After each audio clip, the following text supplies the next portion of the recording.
Hello everyone and welcome back to a virtual farm tour. Today we are not at Chatsworth Farm, we're actually at a friend's farm south of Vermilion because we're going to be baling some hay, and we're actually cutting some hay that is on a couple of our hay fields, but right now we're working on the neighbor's hay field, so we're getting that all prepped. So I'm here with Alex and we have the baler all hooked up. So Alex just put in the net wrap.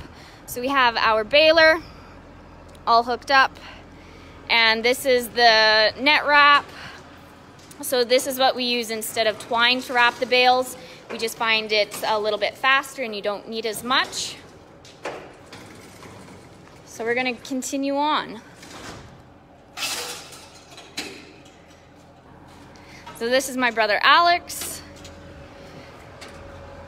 This is one of our balers and tractors, so it's a Massey Ferguson baler and a New Holland tractor.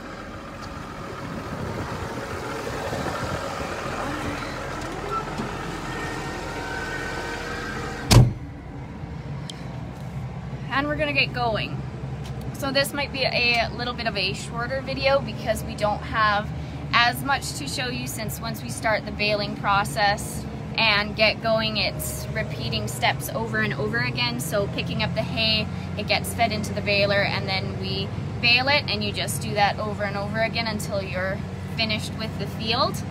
But I'll show you what it looks like sort of from the inside, and then we'll hop out and show you what it looks like if you were to stand in the field and watch the bales being made. So we're going to do a little bit of that. My other brother Nicholas is over just a couple of miles away cutting hay using our Fendt tractor and Kloss tri-cut mower. So he's doing that, and I grabbed a short video of him cutting the hay, so I'll post that a little later on because it's quite neat to watch that too. But it's a little tricky to get in both places.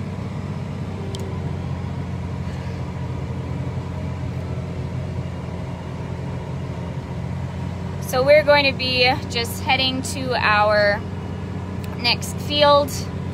Over on this side, some of the bales have already been made, so you can see a few of them. This field right here is more grass than legume and alfalfa, so it doesn't take as long to dry.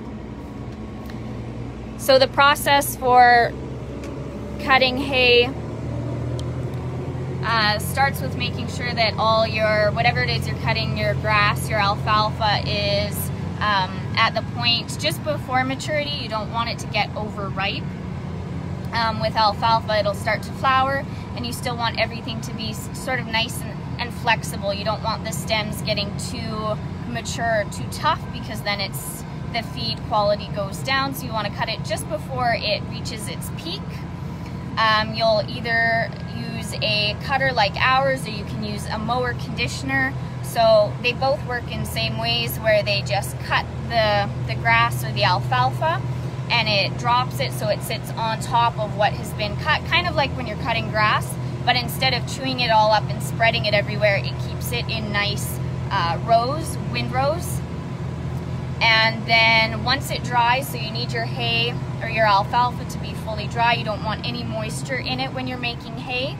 So you need good sunny days. We try not to let our hay get rained on, but sometimes the weather doesn't cooperate. So occasionally, or some summers, you'll get some hay with rain, and then other summers or different times of the year, you'll be able to bale all your hay without any rain. So that is optimal.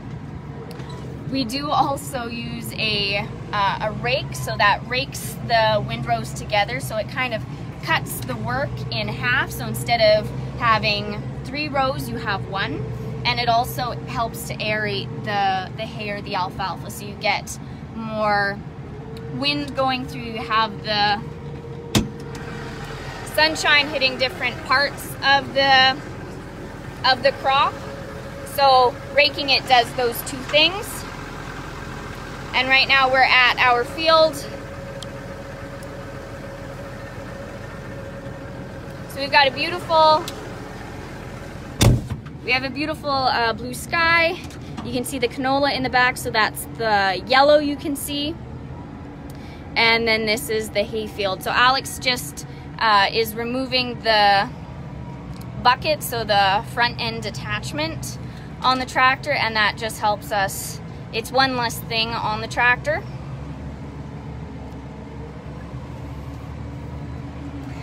And so if you were watching some of our videos before, we did one from this tractor earlier this year. I think it was maybe March or April, and we were feeding the cattle. So we use our tractors for many different things, from feeding the cattle to making hay like this. So right here in front of us, you can see there's the rows. So you can kind of see the darker hay that's grouped together. So those are the windrows, and those are the windrows of hay. And so it's been cut like this and then raked together. And with the tractor, we have the baler. So the baler has teeth, and it picks up the hay, and it gets fed into the baler, and it makes it nice and compact. And this is a round baler, so we're going to get big round bales that weigh, how many pounds, Alex? 1,500. They'll weigh about 1,500 pounds on average. So it is a little bit of a bumpy ride, but this tractor does have fairly good cab suspension. So, and we have the straps, so they go around, the belts, they go around and they help to turn the bale. So we want to evenly get the grass or the alfalfa on both the left, right, and middle. And with that beep, you can tell that it's getting full. So as Alex is looking back, we're going to look at the monitor, and we'll probably see it better once we stop. So that second beep lets us know that it's full, and you can watch the screen. So the bale is at 71 inches. You can see the little checkered lines. That means the net wrap is going on. And once it stops, it kind of does everything for you.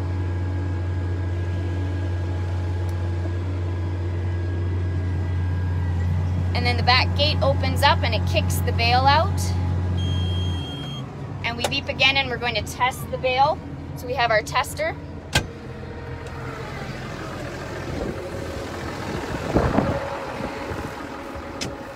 So here we have a freshly made bale. And we want to test what the moisture content is.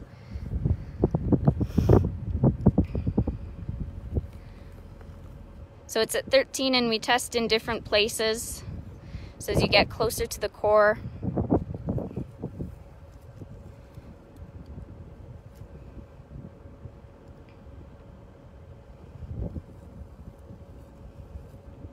and this is what it's called, net wrap, or it's called mesh. So it's plastic, and it's just kind of netted. And all you have to do when we cut it to feed it to the animals is we just take a knife and we'll slice it all the way down, and it can come off in one big piece. This is what the back end of the baler looks like. So we have two balers like this. Once we have all the hay cut, we'll hook the other baler up to the Fendt tractor, which is being used right now to cut the hay. So I'm going to stay out of the tractor, and Alex is going to drive along and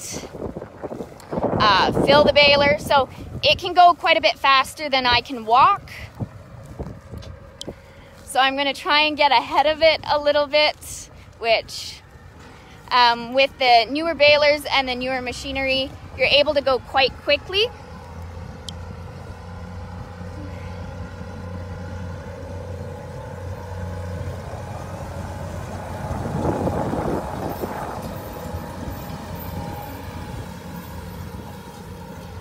So this is what it looks like. We'll be going back and forth, going on all the windrows, making sure that we collect all the hay so the teeth pick it up. And then once we reach that certain size, the baler automatically senses that it's reached that 70 inches. So sometimes they can get a little bit bigger, but we like to put them at 70 inches. And then it does all the wrapping. So it is a little bit less, there's a little bit less work to do than with some of the older balers we had. But you really still have to pay attention when we were looking from the inside of the cab, and we couldn't really look at what Alexander was doing, or we couldn't really see the screen because Alex kept turning back. So you always want to make sure that your baler isn't plugging up. So that means that it's getting too much hay in at one time and it starts to clog. So we have one bale coming out, and it's a little far away, but you can see that there are a whole bunch of other bales that are out here. And hopefully if I walk to where he is right about now, he'll come back on the second pass, and we should be able to catch him as he's putting the mesh wrap on that bale.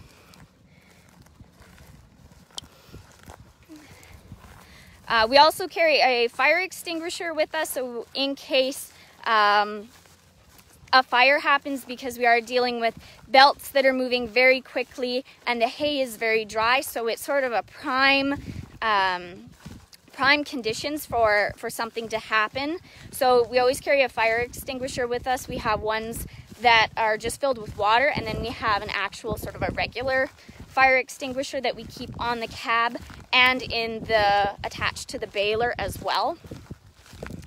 And then also one of the important things about farming, and you're doing a lot of field work, is you want to make sure you have lots of water and lots of snacks. And a lot of times when we're doing either later nights in the fields or early afternoons, someone will make lunch, and then that lunch will be brought out to the crew in the field. So the crew in the field keep going. Depending on what the meal is, sometimes they'll stop and enjoy it just on the tailgate of the truck, or maybe bring some tables out. But a lot of times it's a quick drop-off, so drop-off meals to the people who are working. They eat it while they're driving the tractors or combines or whatever it is they're operating at that time, and they just keep going. So the meals are brought to them, they get to eat it, and as long as they have lots of water and food, they keep going from the time that the conditions are right to do whatever it is they need to do. So when we're haying, what we're looking for as far as temperature or weather conditions are really hot sunny days like today. A nice breeze is great because it helps to dry out the hay a little bit more. We don't really want rain, so we want everything as dry and hot as possible. So if you're thinking you want a day at the beach, those are the exact conditions we want for hay. So Alex is coming back. And right now he's getting ready to make another bale. But I'm gonna stay right here and actually back up a little bit. So then by the time he kind of reaches us, we should almost be in line with him to have one of the bales be wrapped and kicked out. Now, depending on the heaviness of the crop, so depending how much there is, this process can take a little longer or it can go a little bit faster. So it all depends on what your hay crop is like. If you have a really heavy crop, it's not going to take very long to fill up your baler. If your crop's a little lighter, you're going to need more.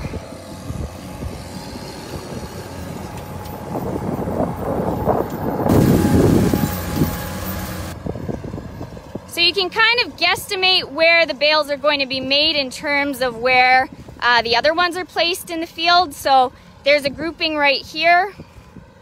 And so that kind of gives you an indication about where he's going to be. So he's stopping right there.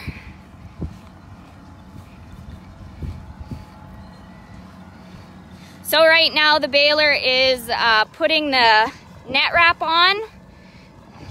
And once it stops, the back opens up and there's a little arm that kicks the bale out, or the little lever. Some of them have an arm, others have sort of a little kicker.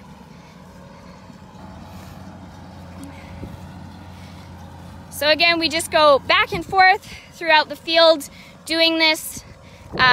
He tested the first bale, so he wanted to test for moisture. Now we kind of have an idea, and it's just going to keep getting drier as we're out here as it starts to get later throughout the day. So around 6 o'clock, 7, we'll test the bales a bit more because the sun's going down, it's starting to get a bit cooler, and it's going to get damp. So you can't bale the hay when it starts to get damp because it gets tough and it starts to clog the pickup, and then it's just wet. So you want to be able to bale it when it's as dry as possible. So sort of optimal baling times when it's nice and sunny like this are around noon to about 8 o'clock, depending of course, but they'll go all day. Once Nicholas is done cutting the one field that he's at right now, he'll go start on our third. We cut hay for ourselves, so we have just over 400 acres of hay that we cut, and we try and do 2 cuts of hay each summer. So we should end up with around 800 acres of hay cut, fingers crossed.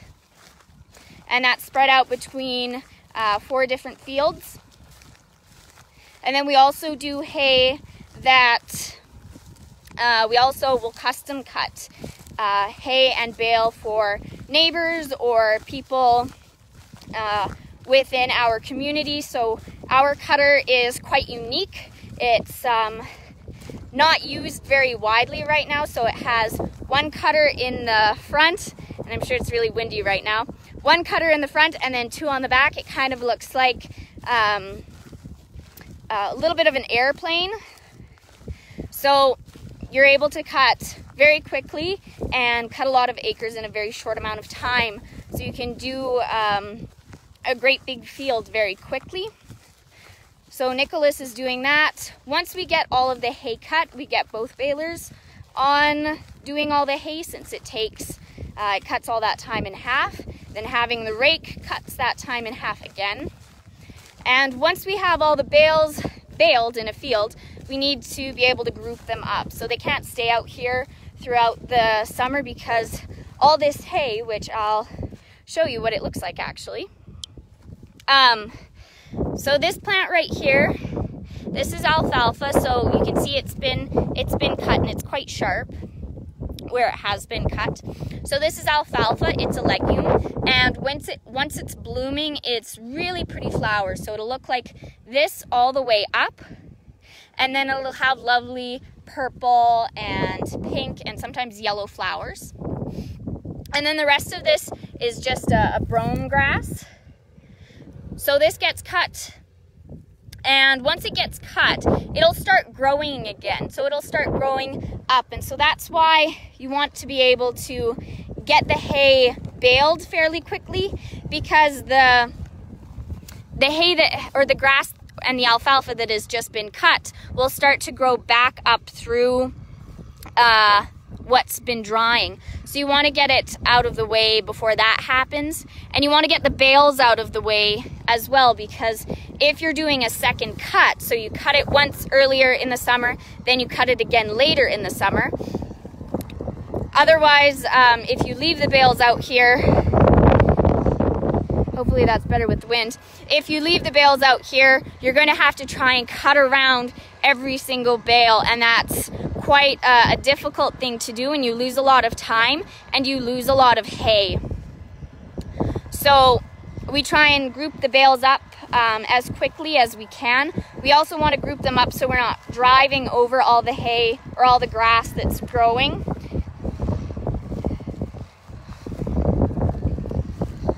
So we'll bring a loader out here and we group the bales up into groups of about 15 to 20.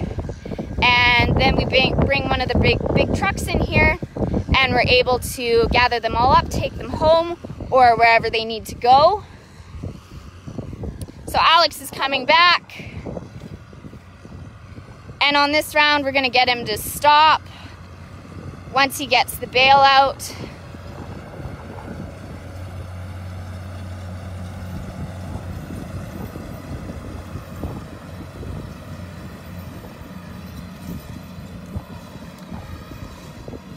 Sometimes it's always tricky to figure out where the bales are going to be made. You should be getting really close right now. Walk a little faster.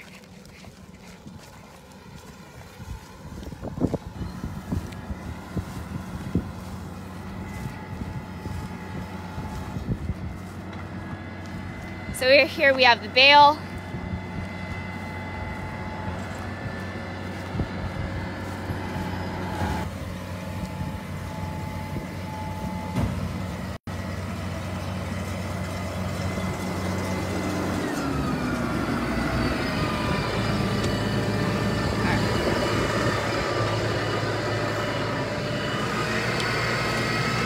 And we're back in the tractor.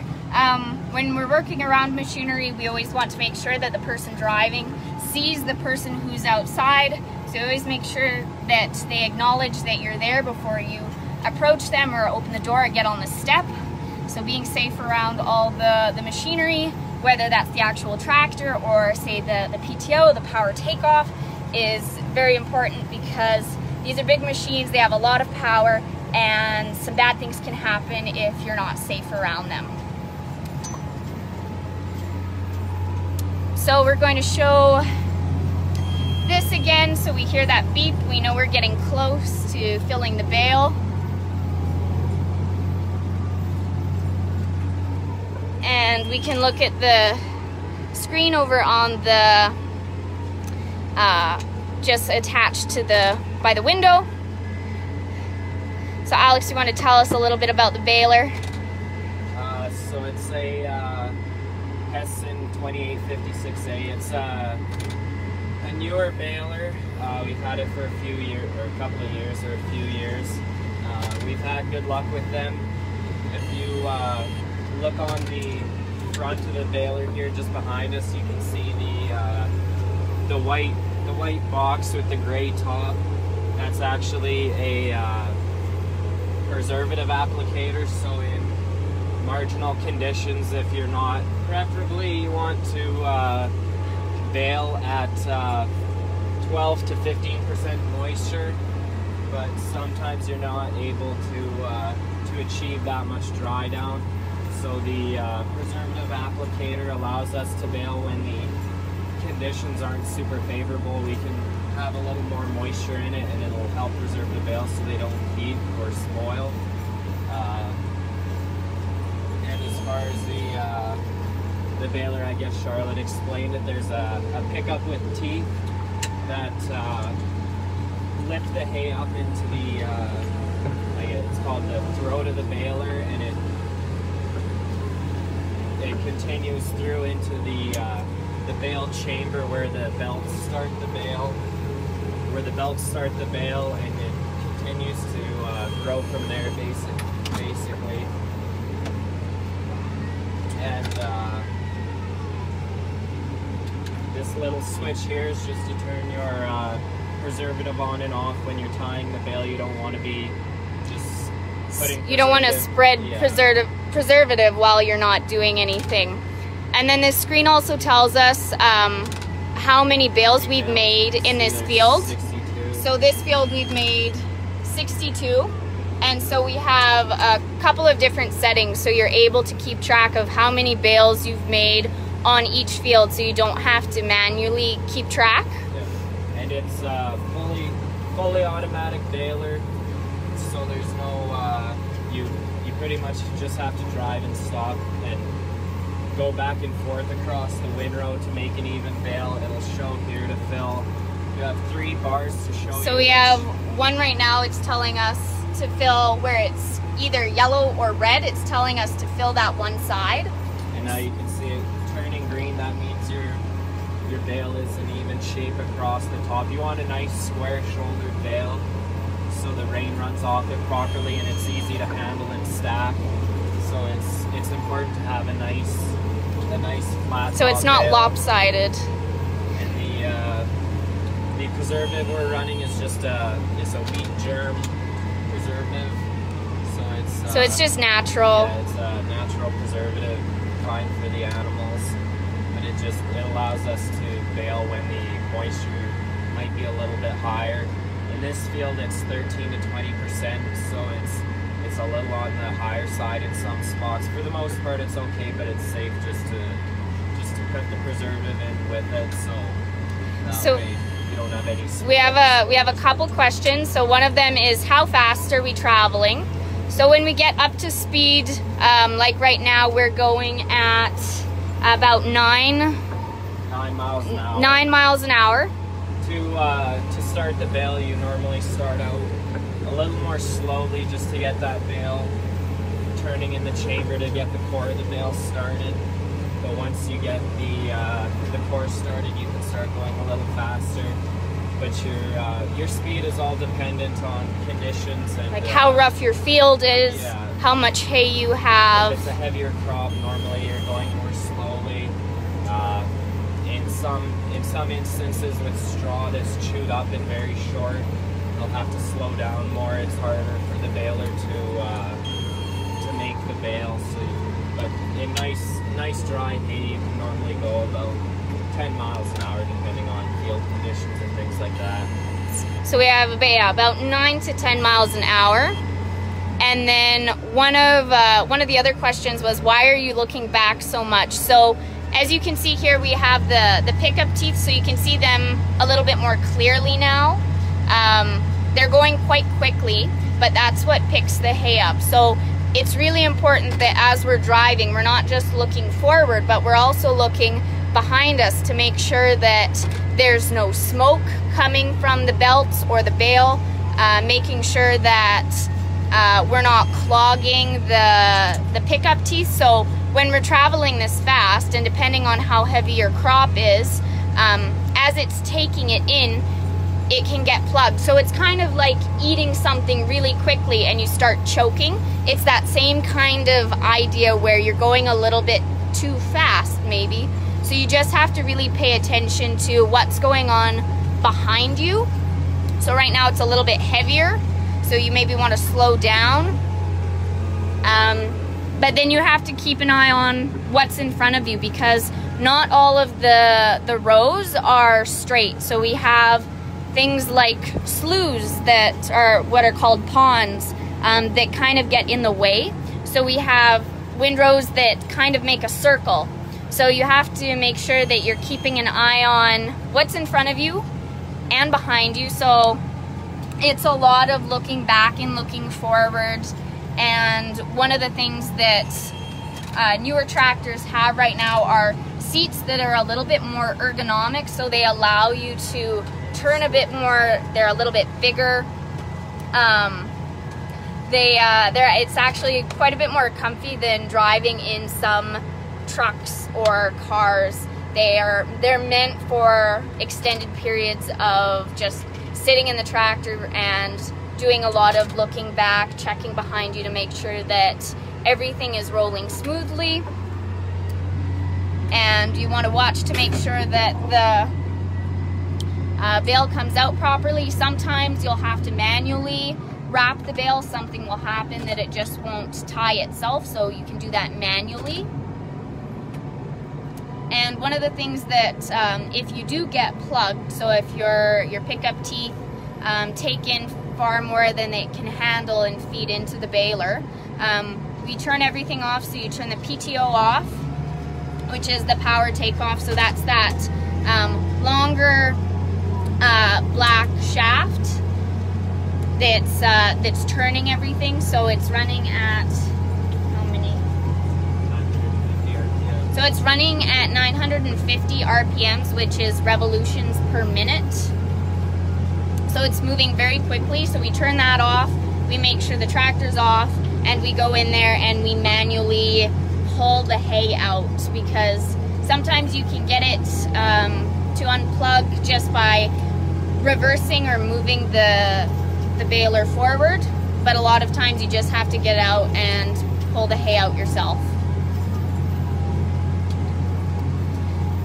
This baler also has capabilities to use twine as well. So twine is a bit more of a common way to wrap or tie your bales, and so that's just that orange twine. And if you look on the left hand side, you'll see a little black circle and then a white circle, and then there's a little circle to the left of that. So that's where the twine feeds out, and then it's there on the right side too. So it kind of feeds in through the front, whereas the mesh wrap feeds in through the back. And we used to use twine when net wrap is becoming more common. It does cost a little bit more up front, but the time saving it allows you, since you're only having to turn depending on crop type, hay is normally 2 to 2.5 wraps of net wrap, so the bale only has to turn 2.5 times in the chamber to apply the net wrap before it cuts it off and ejects the bale. But with twine, you're normally around I'd say 20 to 30 revolutions of the bale before you're done tying with twine. So where net wrap only takes about 15 seconds from stopping until kicking the bale out, twine can take up to sometimes up to a minute, depending on the amount of twine you're putting on the bale. So the time savings you get from net wrap helps pay for it, and then also too, it sheds the water a little bit better than twine, since you don't have the twine pinching or the net wrap pinching the hay and making little divots in the top of the bale, which allows water in more easily. So it's mostly time savings and quality of hay, and even for taking it off when you're feeding the bales. You're dealing with one piece rather than 50 pieces. Yeah, we some people don't like it as much, but we find it nicer as far as taking it off and feeding cattle. So that's why we run net wrap pretty much exclusively now, unless we're in a bind, which we were last year, and we ended up using twine a little bit, but not too much. But for the about 98% of the time, it's all net wrap. So we have one question about what we use these bales for. So we're making all this hay, and we're going back and forth, and it's a lot of time to make all of this. So what do we use it for? We use it for our cattle to be able to feed them throughout the winter. So we are located in Alberta, so northeast Alberta, 2.5 hours east of Edmonton. So here during the winter, we can have really harsh winters, and there's no grass available for the animals, or what grass there is, it's all buried underneath the snow, and the animals can eat it and get to it just like wild animals like moose and deer, but it takes a lot of grass to be able to feed a cow or a herd of our cattle. So you need so much grass to be able to feed them, and we don't have enough pasture right by our farm where we keep them during the winter. So the best way to provide for them during the time where there isn't any easily accessible or lots of grass is through hay bales, and so, or silage, while we're talking about hay today, Alex. So we use these hay bales, so it's pretty much just like grapes. So during the summer, you love, or even cherries, so you love those fresh cherries and grapes in the summer, but then you want some way to continue to enjoy them throughout the rest of the year when they're not in season, so that way is to dry them. And so that's exactly what we're doing here with the hay, is we're allowing the continued use of that product, or that forage, or that feed, to be able to use even when it's not in season. And so we feed this to our cattle, our sheep. Even the chickens love it during the winter when they're not even getting grass. They pick through and they find all the little insects, and they love all the little leaves and all the flowers that are in there. And we mix this hay up and we feed it to the cattle with some of the silage for our cows. And it's just a good way to be able to feed them, to feed so many animals when there's not a lot of natural feed available. What else have we got to talk about with the hay? If you have any more questions, a lot of this is going back and forth throughout the field until we're done, and then we go and move on to the next field. I do have some videos with my other brother Nicholas, who's cutting hay right now. So he's doing the first part of this. So there are a lot of steps to be able to even get to the baling stage. So I have some videos of him doing that I'll post a little bit later. And if you have any questions, so we've talked about how we make the hay, why we do it. We also use big round bales, so that's the most economical way that we find to be able to transport them and bale them. Some people use little square bales, and that works really well for us during calving season. So when we have all of our cows in the barn, it can be really tricky to try and get hay to them with a big round bale. It just takes a lot of forking back and forth, whereas if we have the little square bales, we can just take sections and carry it into them much easier. So we do a few square bales, small square bales, but not very many. The majority, the big majority, are these large round bales. And then some people do large square bales. So trying to find a large square baler is a little bit more difficult. And then just, yeah, they don't store as well because they have, it's kind of like a roof, where if you have a flat roof, all your water is going to just sit on there, whereas if you have a sloped roof or a round roof, the water's just going to shed off more easily. So that's why round bales are a little bit more common out here. If you go to places where, especially Eastern Canada, Eastern United States, they have a lot of square bales, and some people around here do. How many bales did we make last year, Alex? Just for ourselves, and then total, because we do, my brothers do some custom cutting and baling, so that means they go cut hay and bale hay for other people once they're done finishing ours. So how many bales for us, and then how many bales total? We made, I guess it was around 2,500 bales for ourselves between hay and straw. The straw we bale in the fall. And typically from either cereal crops or legume crops like peas. So the straw is their bedding. So there's really not a lot of nutritional value in the straw, where the hay is their main feed. So it has a much higher protein in it. Level. But the straw we just use for bedding to give a nice bed for the cows. And typically we bale wheat, barley, occasionally oats and pea straw. So after the combine goes through in the fall and they take the seeds from the plant, the straw is dropped behind the combine, and we go and bale that. And then we use that for bedding through the winter. So it's nicer for the cows to lay down everywhere when it's so cold out. And but we made about 2,500 for ourselves, and then 5,000 total bales last year. So we made quite a few bales last year, and hopefully this year too we'll make quite a few. We'll see how it goes here this year.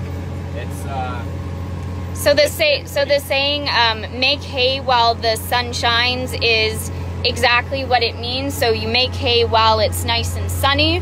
So when we're doing things here on the farm, everything is very weather dependent. So we might have some other things that we might need to do, maybe fencing or something else that's happening.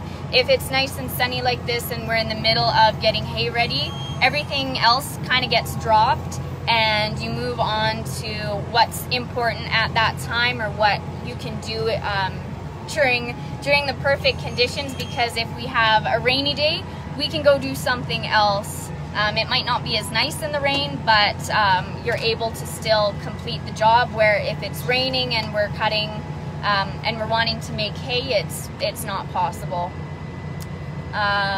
So we have,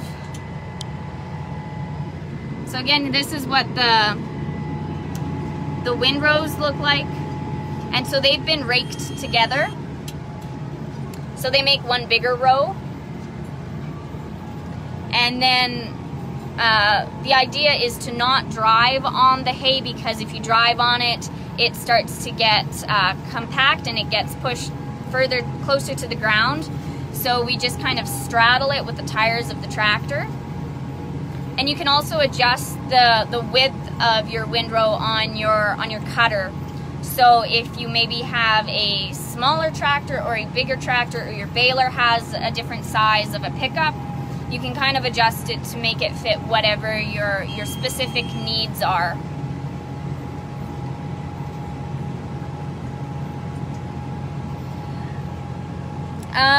We have another question. Thanks for all the great questions, Melanie. They've been great.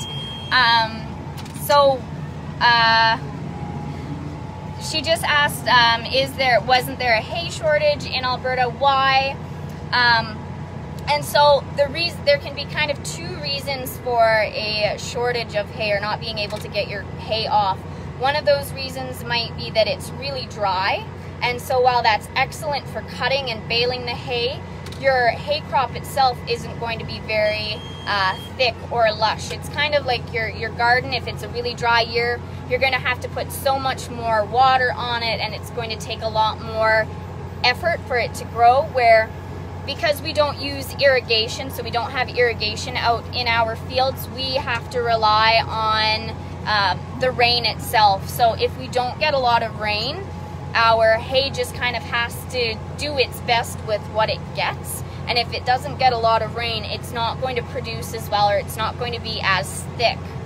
But then the opposite side of that is if you get a lot of rain, which we've had this year, and it's made the hay crops really lovely. The hay is nice and tall, it's really thick, but there are also a lot of wet spots. So that means you maybe lose a little bit of acres to where it's wet.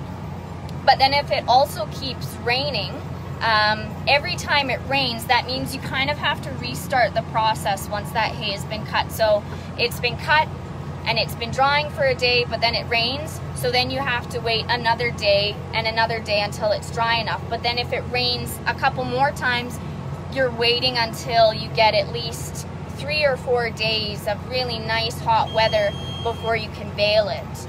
So you can have kind of a shortage two ways. So you can have lots of rain, which is great for the crops, but not great for getting it off and preserving the hay and preserving the quality.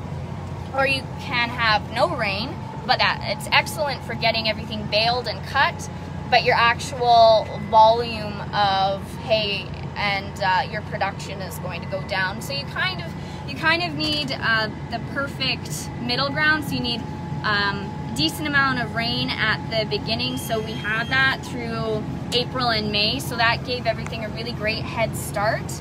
And then you need at least, say, 2 weeks, depending on how much you need to cut, so you can get it all baled and get it all cut and baled and even grouped, and then it can go and rain again, so it can have time to regrow, so we can get a second cut. So that's what we try and do each year, is get 2 cuts. And getting 2 cuts can really depend on where you're located. So if you're in the eastern provinces, your growing season is a lot longer, so you can get 3 cuts of hay. And I know some people who are in Germany, they can kind of cut, they can almost get 4 or 5 cuts.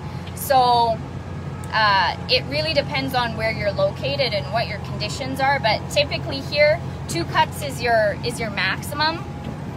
So we started cutting hay at the beginning of this month, but it rained, so we had to kind of wait for everything to dry out. So now we're back at it, and we're going to try and do the second cut. Would generally take place the beginning of August, maybe a little later, second week of August. Yeah, so I think that's it. So everyone cross your fingers and send us good weather wishes. We'll do one more shot of the hay getting fed into the baler. So in all this machinery is down the roads to move it from field to field, so we don't put it on trucks, big trucks or anything. We just drive it down the roads. They are road legal, and farmers get special conditions to be able to drive machinery down roads. So they'll have hazard lights on, so the flashing amber lights just to let people know that they're a little bit slower moving. But one of the things that was another reason why we picked especially our Fendt tractor is its speed. So it can travel at 50 kilometers. At 50 kilometers an hour top speed, so that really helps us with moving equipment from where our farm is to where we are right now. So it's about a 20-minute drive just with a vehicle, with a truck. So you can imagine if you were going 9, or how fast does John Deere go? 7 kilometers. So we have one tractor that goes 27 kilometers an hour, about. So it takes that tractor a lot longer to get to the fields than the Fendt does. So you could leave with the tractor that takes a little bit longer and start 20 minutes earlier, and the Fendt will still reach its destination before you're almost halfway there with the other tractor. So having machinery that can go a little bit faster also helps with our productivity. So being able to move the machinery back and forth. We also have, so we all move this tractor, so this tractor and the baler. We have our John Deere 4430 and the hay rake, so it rakes the hay together. And then the other tractor, the Fendt, with the cloth cutter, so the one cutter in the front and two cutter on the sides. It kind of looks like an airplane. And we'll be doing we might do another video of the cutter and the rake-in process, because sometimes, depending on the field, we might have all three, well, not all three things, but all three machines going at the same time, so 2 balers and the rake. So maybe if we can get a video of that, I will share it. But thanks everyone for tuning in. I hope you enjoyed and maybe learned a thing or two. We will be back, not next Sunday, but the Sunday after. I never know what the dates are, but we've been doing it every other Sunday during the summer, and just trying to give you an idea of what we do here on the farm. So, or during the summer at least. So while we're not really doing very much with the animals right now, because all the cattle are out on pasture, we check on them every other day or so. They don't really need much. We don't have to feed them at all. They're out eating grass. And then the chickens and all the poultry and the sheep, they get fed fairly quickly because a lot of them are outside enjoying the grass too. But we're haying right now, so we're going to be spending the rest of the day doing that. So thanks for tuning in, and we'll see you next time. Bye.